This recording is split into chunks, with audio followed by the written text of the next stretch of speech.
Hi friends, welcome to NithuMithuKitchen. Friends, இன்னைக்கு ஒரு டிஃப்ரெண்ட்டான குருமா எப்படி செய்யறதுன்னு பார்க்கலாம். இது இட்லி, தோசை, பூரி, சப்பாத்தி, பரோட்டா, ஆப்பம், இடியாப்பம் எல்லாத்துக்குமே இது ஒரு பர்ஃபெக்டான சைட் டிஷ்ஷாக இருக்கும்.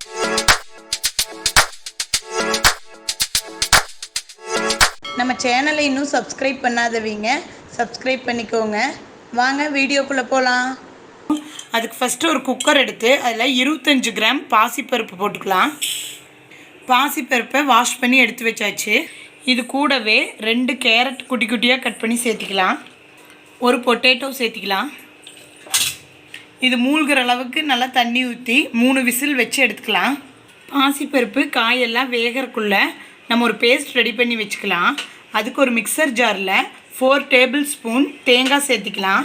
2 பச்சை மிளகாய், 2 டீஸ்பூன் பொட்டுக்கடலை, 6 பல் பூண்டு சேர்த்திக்கலாம். சோம்பு 1/2 டீஸ்பூன், குட்டி பட்டை, கிராம்பு. தண்ணி ஊற்றி தருன்னு அரைச்சிக்கலாம். நைஸாக அரைக்கக்கூடாது. இந்த மாதிரி தருன்னு அரைச்சி எடுத்து வச்சுக்கலாம். குருமா தாளித்து விட்டுறலாம். அதுக்கு ஒரு கடாய் வச்சு 2 டேபிள் ஸ்பூன் ஆயில் போட்டுக்கலாம்.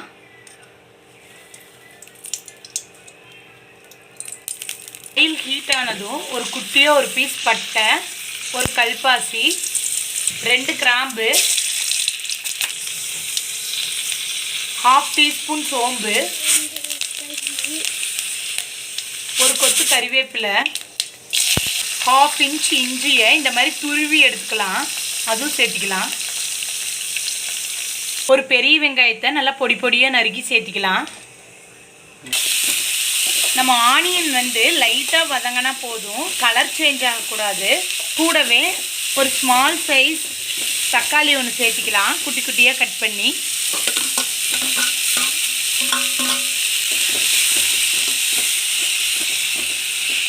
லைட்டாக ஒரு 2 மினிட்ஸ் வதக்கி விட்டால் போதும்.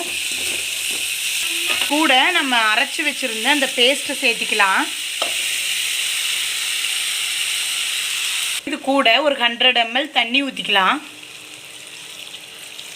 ஆல்ரெடி பாயில் பண்ணி வச்சுருக்க வெஜிடபிள்ஸும் இந்த பாசிப்பருப்பையும் நம்ம குருமாவில் சேர்த்திக்கலாம்.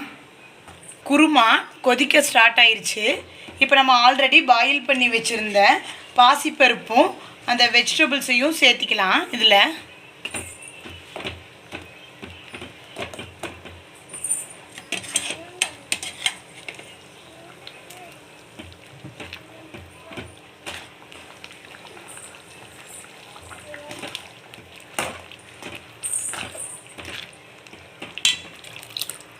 இப்போது வாட்டர் அட்ஜஸ்ட் பண்ணி சேர்த்திக்கலாம். திக்காக வேணும்னா கொஞ்சம் வாட்டர் கம்மியாக சேர்த்திக்கலாம். இல்லை லிக்விடாக வேணும்னா கொஞ்சம் வாட்டர் அதிகமாக சேர்த்திக்கலாம். இப்போது ஒரு டீஸ்பூன் உப்பு சேர்த்திக்கலாம். 10 மினிட்ஸ் நல்லா கொதிக்கணும் குருமா. இப்போ நம்ம குருமா நல்லா கொதிச்சிருச்சு, ஆஃப் பண்ணிடலாம். நம்மளோட குருமா ரெடி. இந்த வீடியோ உங்களுக்கு பிடிச்சிருந்ததுன்னா நித்துமித்து கிச்சனுக்கு லைக் கொடுங்க, ஷேர் பண்ணுங்கள், சப்ஸ்கிரைப் பண்ணுங்கள். தேங்க்யூ.